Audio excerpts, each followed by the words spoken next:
Je vais te dire un truc très honnête. La première fois que j'ai vraiment essayé de comprendre le Congo, je me suis fait la même réflexion que tout le monde. Je me suis dit, mais attends, comment c'est possible que ça dure depuis aussi longtemps, que ça fasse autant de morts et que ça déplace des millions de gens? Et que nous, ici en France, l'on consomme le Congo juste comme un bruit de fond.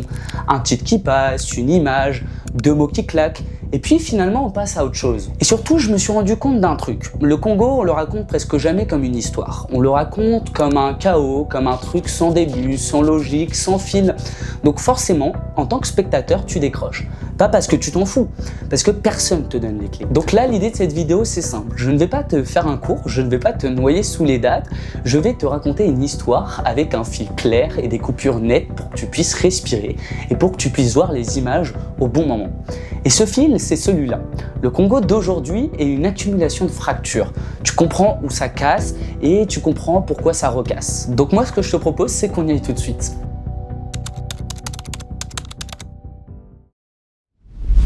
Ok, le Congo, c'est un pays immense, vraiment immense. Et ce n'est pas juste une phrase dite comme ça, c'est réellement un territoire au centre de l'Afrique avec des frontières gigantesques, des forêts, des montagnes, des lacs et surtout un sous-sol qui donne le vertige. On y retrouve de l'or, du cuivre, du cobalt, des ressources qui, en réalité, sur le papier, devraient faire de ce pays l'une des plus grandes puissances mondiales. Sauf que dans l'histoire, être assis sur un coffre-fort, ça peut soit être une bénédiction, soit une malédiction. Et au Congo, très tôt, ça devient une malédiction. Parce que le pays est regardé comme un réservoir, pas comme une société, pas comme un peuple, comme un stock de richesses qui fait frémir les grandes puissances de ce monde. Et ça, c'est important, parce que ça explique un truc qui va revenir tout au long de la vidéo. Quand un territoire est riche et que l'État est fragile, la richesse n'apaise pas. Elle attire, elle excite, elle finance, elle corrompt et elle nourrit la guerre. Avant même de parler des milices et des guerres d'aujourd'hui, il faut comprendre un truc simple. Dès le départ, le Congo est traité comme un endroit dont on vient extraire quelque chose et ça commence avec la colonisation.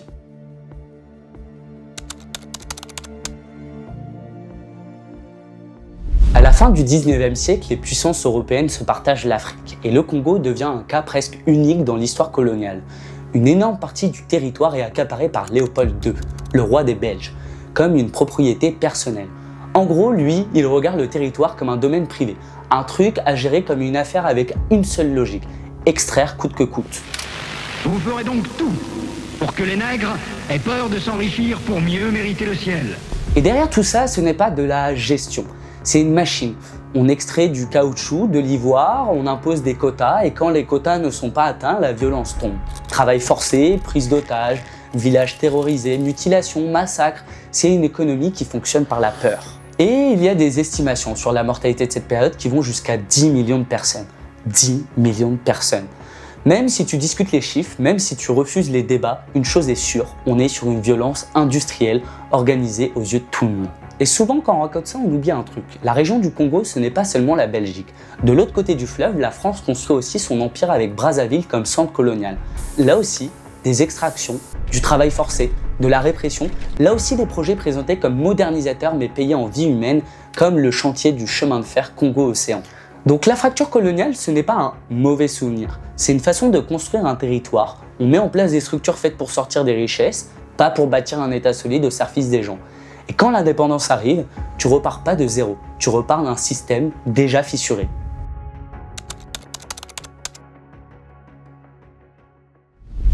En 1960, l'indépendance du Congo belge arrive et sur le papier, tu te dis « ça y est, le pays est libre, il peut enfin écrire sa propre histoire ». Sauf que, en réalité, le Congo naît en pleine tempête. Très vite, le pays bascule dans une crise politique. Pouvoir central contesté, province qui tente la sécession, lutte interne, et au milieu de ça, Patrice Lumumba, symbole de la souveraineté congolaise qui dérange. Et ce fameux Lumumba, il est assassiné. Et ça, ce n'est pas un simple épisode tragique de plus, c'est un signal. Dès le début, le Congo est un enjeu. Un territoire immense, riche, au cœur de l'Afrique en pleine guerre froide.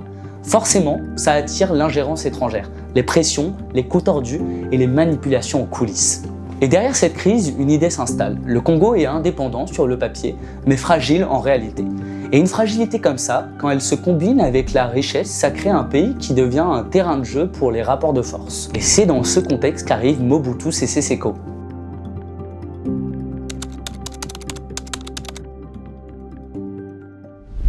Mobutu prend le pouvoir en 1965 et il va rester là plus de 30 ans. Et là, il faut être précis. Mobutu, c'est une stabilité qui coûte cher. Le pays est tenu, mais il est aussi siphonné. Corruption massive, répression, économie qui se dégrade, institutions qui s'effondrent, armée fragile. Tout se personnalise autour du chef. Pendant longtemps, Mobutu est utile. On est en guerre froide. Il y a des alliances, des intérêts, donc il est soutenu ou au minimum toléré malgré la dictature. Moi, quand je vois des gens découvrir l'effondrement du Congo dans les années 90, comme si c'était un accident incompréhensible, je me dis toujours, mais comment tu veux qu'un pays sorte proprement de 30 ans de régime comme ça ? Quand le centre lâche, tout ce qui était maintenu par la force se fissure d'un coup. Et c'est exactement ce qui arrive. Mobutu s'affaiblit, le pays se disloque et là un événement extérieur vient mettre une allumette dans une pièce déjà remplie d'essence. Le Rwanda explose en 1994.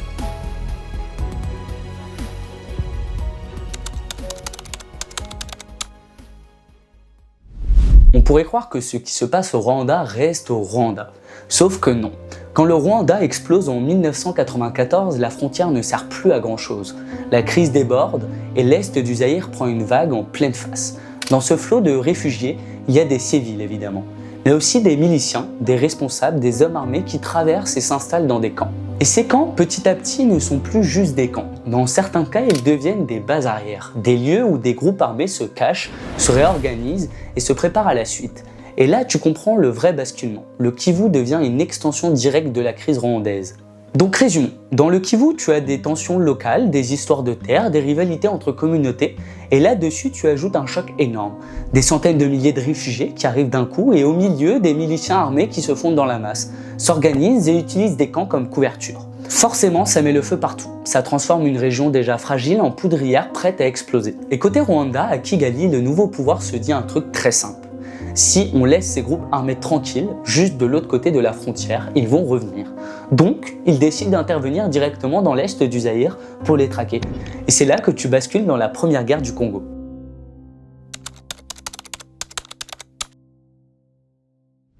En 1996, le Rwanda intervient dans l'est du Zaïre, officiellement pour neutraliser les milices Hutus installées dans les camps. L'Ouganda a aussi ses propres objectifs sécuritaires et il s'appuie sur une rébellion congolaise menée par Laurent Désiré Kabila. L'offensive est rapide, l'armée de Mobutu est faible, le régime s'effondre, Mobutu fuit et Kabila arrive à Kinshasa en 1996. Le Zaïre devient officiellement la République démocratique du Congo. Et là, si tu racontes ça en mode film, tu pourrais croire que c'est la fin. Dictature renversée, nouveau président, nouveau départ, logique. Sauf que non. Parce que déjà, cette guerre laisse derrière elle une violence énorme, des déplacements, des massacres, et parce que l'alliance qui a fait tomber Mobutu est une alliance d'intérêts. Et les alliances d'intérêts, généralement, ça se retourne vite. Kabila ne veut pas rester sous tutelle, il veut reprendre la main. Donc, il demande aux troupes rwandaises et ougandaises de quitter le pays. Et là, l'alliance se brise net. Et quand ça se brise, ça ne fait pas juste une crise diplomatique. Ça ouvre la porte à la deuxième guerre du Congo. Là, on n'est plus dans un renversement éclair, là, c'est l'explosion totale.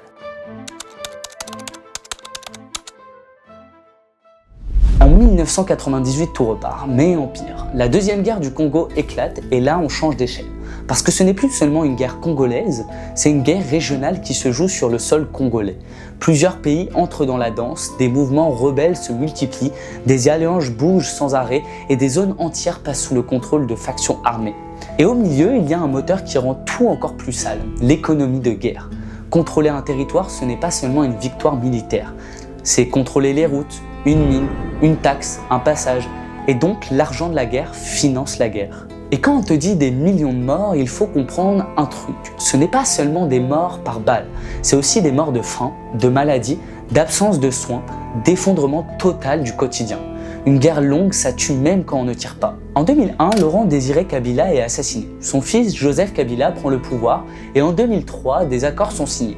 Sur le papier, la guerre est censée s'arrêter. Sauf que sur le terrain, elle ne s'arrête pas vraiment. Elle change juste de forme.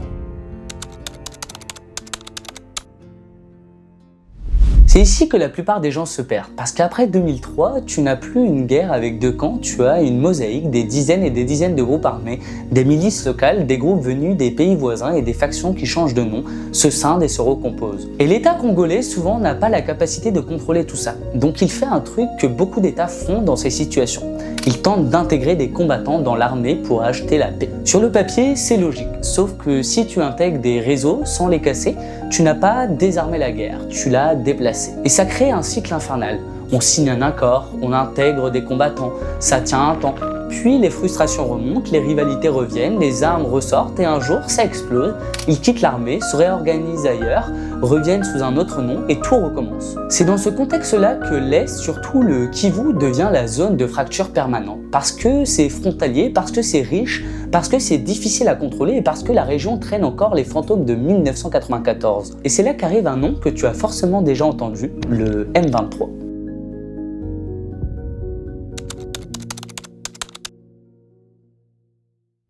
En 2012, le M23 apparaît et en quelques mois, il devient un acteur majeur. Et le moment choc, c'est quand il prend Goma.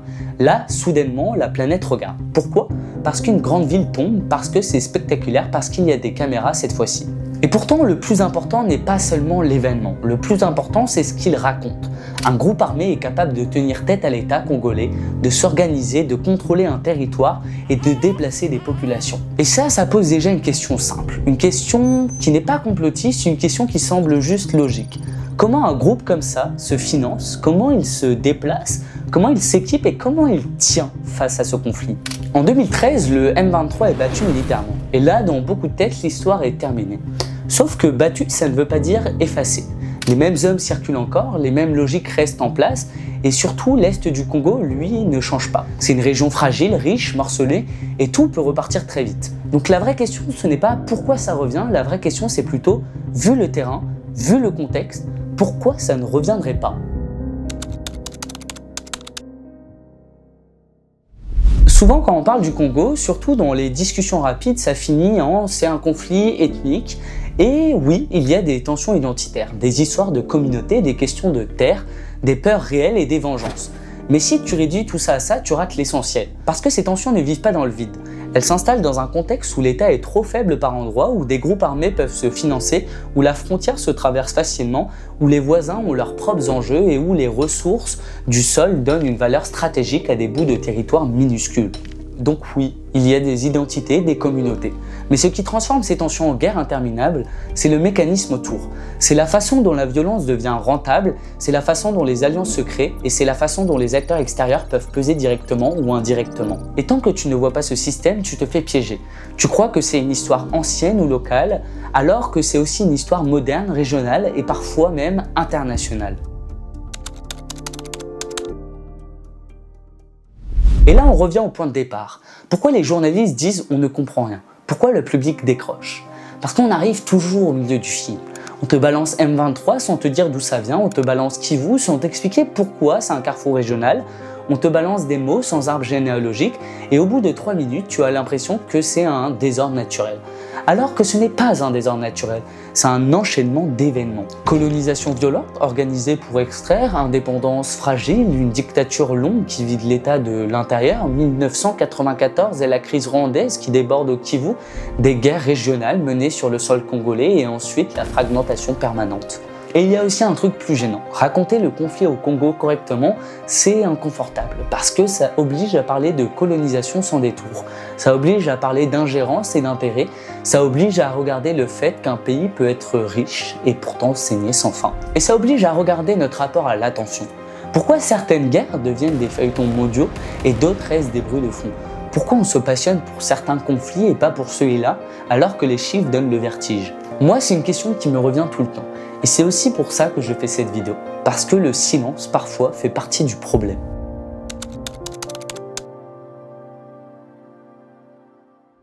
Aujourd'hui, dans l'est du Congo, tu as encore cette instabilité. Ces déplacements, ces retours, ces camps, ces villages qui se vident et qui se remplissent.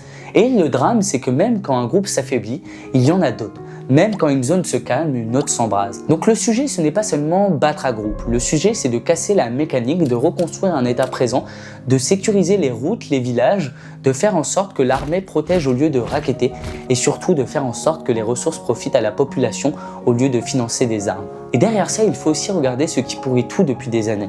Les conflits de terre, l'impunité et cette mémoire de la violence qui ne s'efface jamais vraiment. Et ça, c'est le plus dur, parce que ce n'est pas spectaculaire, ce n'est pas une bataille avec une date, un front, une victoire nette comme celle qu'on nous a appris à repérer à l'école. Là, c'est une guerre qui se gagne surtout autrement. Remettre de l'ordre, protéger les gens, reconstruire des services, faire tenir une autorité, casser l'impunité petit à petit sur des années. C'est moins vendable pour une chaîne d'infos, mais c'est exactement là que tout se joue.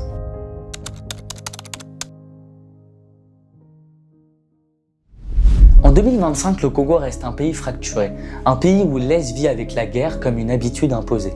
Ça retombe, ça revient, ça se déplace et ça recommence. Des familles qui fuient, reviennent, refuient, des villages qui se vident, des enfants qui grandissent avec la peur en arrière-plan et un avenir qui, trop souvent, reste confisqué.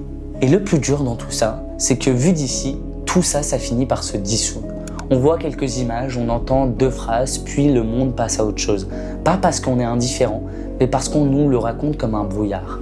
Et quand une histoire devient floue, lointaine, trop compliquée, elle devient facile à oublier. Et chaque jour où on oublie rend la sortie un peu plus lointaine. Alors, combien de temps encore? Combien de temps un pays va rester coincé dans ce cycle pendant que nous, on ne capte que des morceaux? Combien de temps des gens vont devoir attendre juste de vivre normalement? C'est justement pour ça qu'on en parle ici. Pas pour tout savoir, pas pour jouer les experts, juste pour refuser de décrocher, pour recoller les morceaux, pour garder un fil. Et se rappeler qu'au bout de chaque actualité lointaine, il y a des vies réelles, pas des images. Et toi qui me regardes, la prochaine fois que tu verras passer un titre sur le Congo, la prochaine fois que tu tomberas sur 2 images ou 3 phrases qui te donnent envie de zapper, pense à ça. Si c'est flou, ce n'est pas forcément parce que c'est incompréhensible. C'est souvent parce qu'on ne prend pas le temps d'expliquer. Et si on ne prend pas le temps d'expliquer, on finit par laisser durer sans même s'en rendre compte. Chez Fracture, on veut regarder ces fractures que beaucoup préfèrent oublier, comprendre pourquoi certains drames disparaissent des radars, pourquoi des sociétés restent piégées et pourquoi les puissants parfois n'ont même pas besoin d'imposer le silence. Il leur suffit de laisser une histoire devenir floue jusqu'à ce qu'elle disparaisse. Ici, le but, c'est d'ouvrir les yeux, donner des clés et rendre les choses lisibles. Parce qu'un peuple oublié, c'est une fracture qui nous concerne tous.